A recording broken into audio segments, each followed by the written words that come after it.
biznesi në të punësuar në sektorin privat janë 330.000. Ndërsa në sektorin publik janë rreth 82.000. 83.000 prapërsisht. 2.000-3.000. Për këtë arsye duhet me pas shumë kujdes me sektorin privat.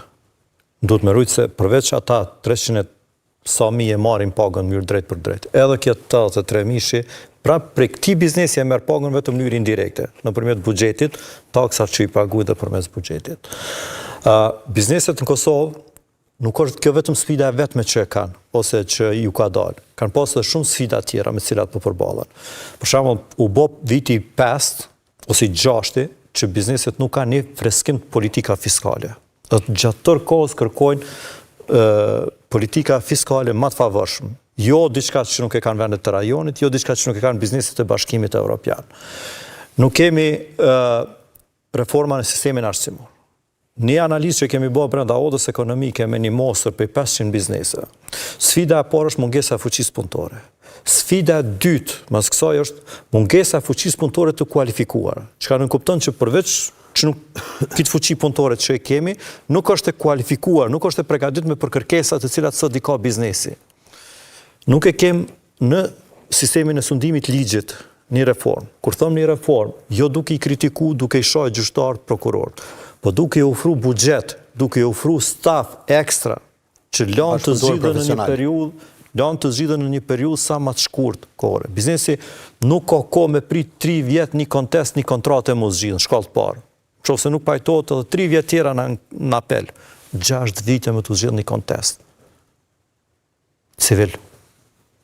Këto janë disa prej atyre që nevojitën me urgjencë. Kjo ka qenë thirrja jonë sot për gjitha partitë politike që sa më shpejt i kemi institucionet në mënyrë që biznesi dhe ekonomisë së vendit t'i dalëm ndihmë në këtë udhkryq ku gjinën sot.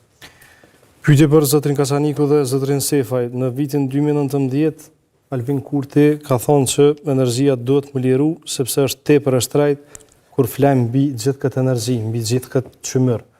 Mbrana krejti mandati, i cili për herë të parë ka shku deri në fund siç parashihet, është hera e tretë që po rritet çmimi i energjisë. Pothuajse është dyfishu. Çu shpjegohet kjo? Shqone,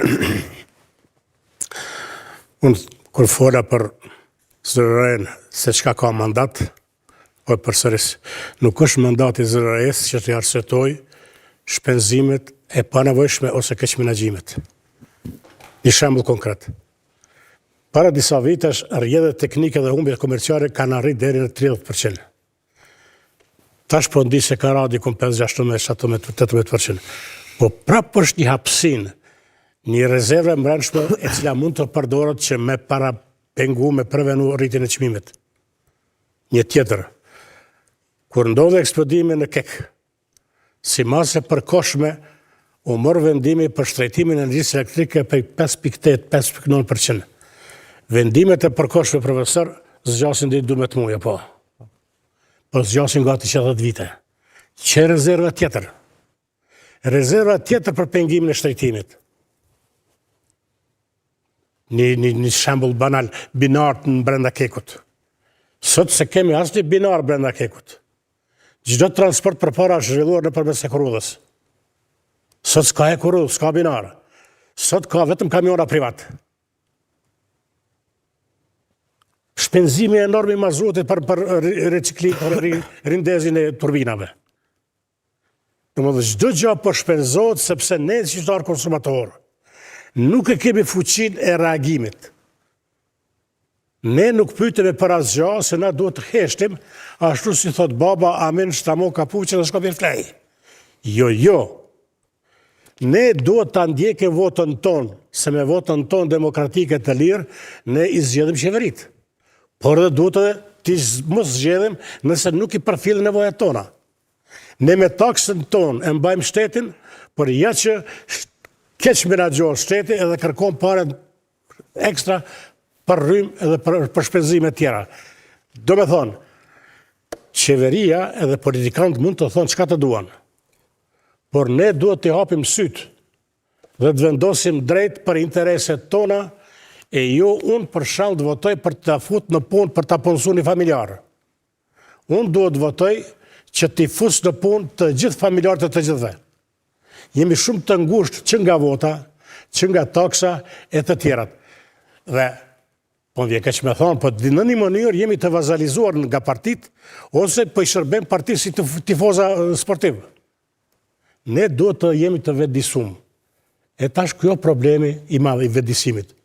Sepse asnjë legjislatur qeveritar deri më tani nuk e ka përmbush mandatin që qytetarin konsumator me informu, me eduku, me arsimu, me kriju kushte për arritje dhe ngritje të kulturës së konsumit, me vetëdijshëm për të qenë partner i shtetit, por neves po na do shteti për partnere. I do të para tona e mbushin buxhetin, ma tutje s'kom reflej. Jo, më jo. Pra po them, Republika e Kosovës është shteti i popullit, do të thonë është edhe shteti i qytetarit konsumator. Po kur flasim për qytetarin konsumator, njeriu i ka të drejtat e veta themelore demokratike. Por ja që si qytetar ai s'ka drejtat demokratike themelore, hiç. Hiç. Atë përsëris hiç.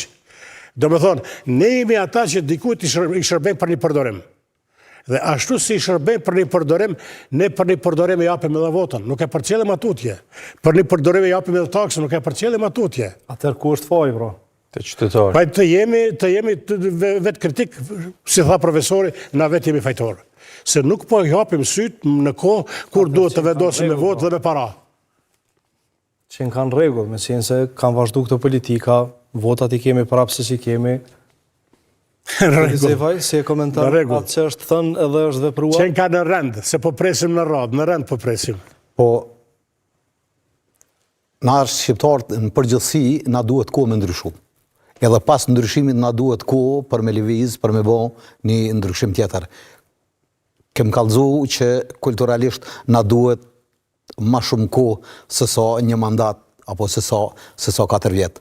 I kem pa na në vazhdimsi premtimet e kryeministrit Kurti, bile pastaj kur e ka marrë mandatin, tha kemi pagu energji aq lirë, sa nuk e kemi ditë, sa kemi pagu. Unë e di që ka dikush që ka pagu aq lirë, sa nuk e ka ditë sa ka pagu.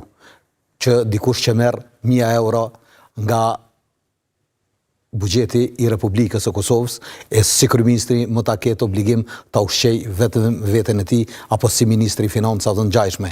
Mirë po, njerëzit si në sektorin publik, si në sektorin privat, që marrin pagë minimale dhe pagë mesatare, jam i sigurt që e din sa kanë pagu brenda një viti në secilin muaj, qoftë edhe me centa, për arsye se një spaku, 1/4 e pagës, ju shkon rrym, mbeturina, ujë, tatim në pronë dhe mirëmbajtje në rast se jetojnë në objekte të përbashkëta.